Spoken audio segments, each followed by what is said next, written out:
എൻ്റെ പേര് മാത്യു എന്നാണ്. ഇവിടെ അടുത്ത് തന്നെയാണ്, സമ്മേളന നഗരിയുടെ അടുത്ത് തന്നെയാണ് എൻ്റെ വീട്. എൻ്റെ സംശയം എന്താണെന്ന് ചോദിച്ചാൽ, നമ്മുടെ സമൂഹത്തിൽ അനേകം മതങ്ങളുണ്ട്. ഓരോ മതത്തിനും അവരുടേതായ ചിഹ്നങ്ങളുണ്ട്. ഇപ്പം ഉദാഹരണത്തിന് ഓം ഒരു കൂട്ടർ ഉപയോഗിക്കുന്നു, ഒരു കൂട്ടർ കുരിശടയാളം ഉപയോഗിക്കുന്നു.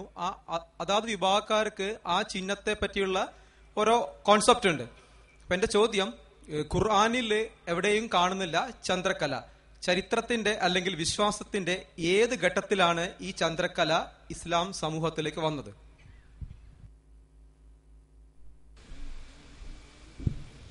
സഹോദരൻ മാത്യുവിന്റെ ചോദ്യം മറ്റ് സമൂഹങ്ങളിലുള്ള മതപരമായ ചിഹ്നങ്ങളെപ്പോലെ, ഓംകാരത്തെപ്പോലെ, കുരിശിനെ പോലെ മുസ്ലിം സമൂഹത്തിലേക്ക് എപ്പോഴാണ് ചന്ദ്രക്കല ഒരു ചിഹ്നമായി കടന്നു വന്നതെന്ന്. സത്യത്തിൽ സുഹൃത്ത് നിരീക്ഷിച്ചതുപോലെ തന്നെ ഇസ്ലാമും ചന്ദ്രക്കലയുമായി യാതൊരു ബന്ധവുമില്ല. ഇസ്ലാമിക ആദർശങ്ങൾ, പരിശുദ്ധ ഖുർആനോ തിരുസുന്നത്തോ ചന്ദ്രക്കലയെ ഒരു ഇസ്ലാമിന്റെ ചിഹ്നമായി പരിചയപ്പെടുത്തിയിട്ടുമില്ല. യഥാർത്ഥത്തിൽ തുർക്കി ഖിലാഫത്തിന്റെ, ലോകത്ത് ഇസ്ലാമിക രാഷ്ട്ര സംവിധാനം നിലവിലിരുന്ന, അല്ലെങ്കിൽ മുസ്ലിം രാഷ്ട്ര സംവിധാനം നിലനിന്നിരുന്ന കാലത്ത്, പ്രത്യേകിച്ച് തുർക്കി ഖിലാഫത്തിന്റെ, തുർക്കി രാജവാഴ്ചയുടെ ചിഹ്നമായിരുന്നു ചന്ദ്രക്കലയുടെ ചിഹ്നം. സ്വാഭാവികമായും മുസ്ലിംകളുടെ പ്രധാനപ്പെട്ട കേന്ദ്രങ്ങളായ മക്കയും മദീനയുമെല്ലാം തുർക്കികൾ ഭരിക്കുകയും ആ തുർക്കികളുടെ ചിഹ്നം ആ മക്കയും മദീനയുമായി ബന്ധപ്പെട്ട ആഹ്വാനങ്ങളിലും പ്രഖ്യാപനങ്ങളിലുമെല്ലാം സ്വാഭാവിക രാജകീയ ചിഹ്നം എന്നുള്ള നിലക്ക് പ്രത്യക്ഷപ്പെടുകയും ചെയ്തപ്പോൾ അതിന്റെ ഫലമായി മുസ്ലിം സമൂഹത്തിൽ ചിലരെങ്കിലും ഇസ്ലാമിന്റെ ചിഹ്നമാണിത് എന്ന് കരുതി ഉപയോഗിച്ചു എന്ന് മാത്രമേ ഉള്ളൂ. ഇസ്ലാമുമായി നേർക്കുനേരെ പറഞ്ഞാൽ പരിശുദ്ധ ഖുർആനിൽ പേരെടുത്ത് പറഞ്ഞ ചിഹ്നങ്ങളുമായി മാറ്റി നിരീക്ഷിച്ചതുപോലെ തന്നെ ഇത്തരം ചന്ദ്രക്കല എന്ന ചിഹ്നത്തിന് യാതൊരു ബന്ധവുമില്ല എന്നുള്ളതാണ് യാഥാർത്ഥ്യം.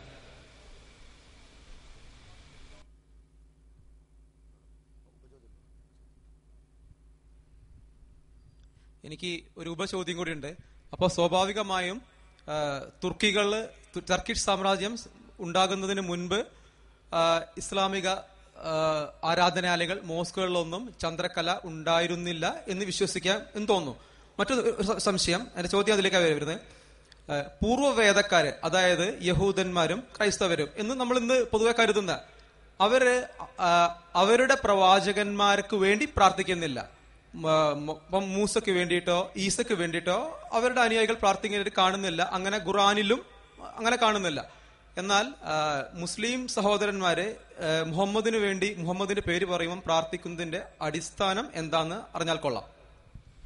മുസ്ലിം സഹോദരങ്ങൾ പൂർവ്വ പ്രവാചകന്മാരൊന്നും തന്നെ അവരുടെ പ്രവാചകന്മാർക്ക് വേണ്ടി പ്രാർത്ഥിക്കുന്നത് കാണുന്നില്ല. അവരുടെ വേദഗ്രന്ഥങ്ങളും അങ്ങനെ പറയുന്നില്ല. എന്നാൽ മുസ്ലിങ്ങൾ എന്തിനു വേണ്ടി പ്രവാചകന് വേണ്ടി പ്രാർത്ഥിക്കണം? പരിശുദ്ധ ഖുർആന്റെ കൽപ്പനയാണ് പ്രവാചകന് വേണ്ടി പ്രാർത്ഥിക്കുവാൻ വേണ്ടിയുള്ള കൽപ്പന. ആ കൽപ്പനയുടെ അടിത്തറ സത്യത്തിൽ പ്രവാചകൻ പ്രാർത്ഥനകൾ അർഹിക്കുന്നില്ല, മനുഷ്യർ ഏറ്റവും ഉന്നതൻ എന്ന് മുസ്ലിങ്ങൾ വിശ്വസിക്കുന്ന, ഏറ്റവും ഉത്തമനായ സൃഷ്ടി എന്ന് വളരെ കൃത്യമായി മുസ്ലിങ്ങൾ വിശ്വസിക്കുന്ന മുഹമ്മദ് റസൂലുള്ളാഹി സ്വല്ലല്ലാഹു അലൈഹി വസല്ലം, അദ്ദേഹം പോലും പ്രാർത്ഥിക്കപ്പെടുകയല്ല, അദ്ദേഹത്തിനു വേണ്ടി പ്രാർത്ഥിക്കുകയാണ് വേണ്ടത് എന്ന സന്ദേശമാണ് പ്രവാചകനു വേണ്ടിയുള്ള പ്രാർത്ഥനകൾ നൽകുന്നത് എന്നുള്ളതാണ് യാഥാർത്ഥ്യം.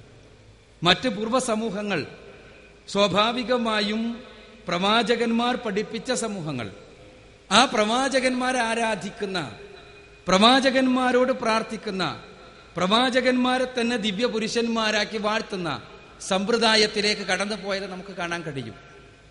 തീർച്ചയായും അതേപോലുള്ളൊരാപതനം ഉണ്ടായിക്കൂടാ എന്ന് കൃത്യമായി ഉള്ള ബോധത്തിന്റെ അടിസ്ഥാനത്തിൽ തന്നെയാകണം സ്രഷ്ടാവായ തമ്പുരാൻ പ്രവാചകന് വേണ്ടിയാണ് നിങ്ങൾ പ്രാർത്ഥിക്കേണ്ടത്, അതല്ല പ്രവാചകനോടല്ല പ്രാർത്ഥിക്കേണ്ടത് എന്ന സന്ദേശം പ്രവാചകന് വേണ്ടി പ്രാർത്ഥിക്കുവാൻ വേണ്ടി കൽപ്പിക്കുക വഴി ചെയ്തിട്ടുള്ളത് എന്നാണ് നമുക്ക് മനസ്സിലാക്കാൻ കഴിയുന്നത്. ഇസ്ലാമിലെ സൃഷ്ടിപൂജയോടുള്ള കൃത്യമായ നിലപാട് അതിൽ നിന്ന് നമുക്ക് മനസ്സിലാക്കാൻ കഴിയുന്നു. ആദരവുണ്ട്, ആരാധനയുണ്ടായിക്കൂടാ. ഏത് മഹാന്മാരായ പുരുഷനെയും മഹാന്മാരായ പ്രവാചകന്മാരെയും മാലാഖമാരെയും പുണ്യപുരുഷന്മാരെയുമെല്ലാം നമ്മൾ ആദരിക്കണം. അവർ സത്യസന്മാർഗത്തിലൂടെ നടന്നവരാണെങ്കിൽ അവരുടെ കാലടി പാടുകൾ പിന്തുടരണം. അവർക്കു വേണ്ടി നമുക്ക് പ്രാർത്ഥിക്കണം. പക്ഷേ അവരോട് പ്രാർത്ഥിച്ചുകൂടാ, അവരെ ആരാധിച്ചുകൂടാ, അവരെ ദിവ്യാംശമുള്ളവരായി കരുതിക്കൂടാ എന്നുള്ള സന്ദേശമാണ് പ്രവാചകനു വേണ്ടി പ്രാർത്ഥിക്കുവാനുള്ള പടച്ച തമ്പുരാന്റെ ആഹ്വാനത്തിൽ നമുക്ക് കാണാൻ കഴിയുന്നത്. അസ്സലാമു അലൈക്കും വറഹ്മത്തുള്ളാഹി വബറകാതുഹു. എൻ്റെ പേര് മുഹമ്മദ് അഷ്ഫാഖ് ഉള്ളാൽ, മംഗലാപുരം. എൻ്റെ ചോദ്യം, ഖുർആൻ എന്നാൽ ലോകത്തിൽ എല്ലാ വിഷയങ്ങളെക്കുറിച്ച് മാർഗദർശനം നൽകുന്ന ഗ്രന്ഥമാണ്.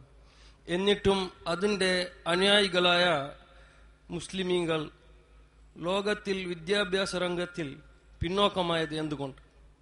ഖുർആന് എല്ലാ വിഷയങ്ങളെക്കുറിച്ചും മാർഗദർശനം നൽകുന്നു. എന്തുകൊണ്ട് എന്നിട്ട് വിദ്യാഭ്യാസ രംഗത്ത് മുസ്ലിങ്ങൾ പിന്നോക്കം പോയി എന്നാണ് ഉത്തരം അദ്ദേഹത്തിന്റെ ചോദ്യത്തിൽ തന്നെ ഉണ്ട്.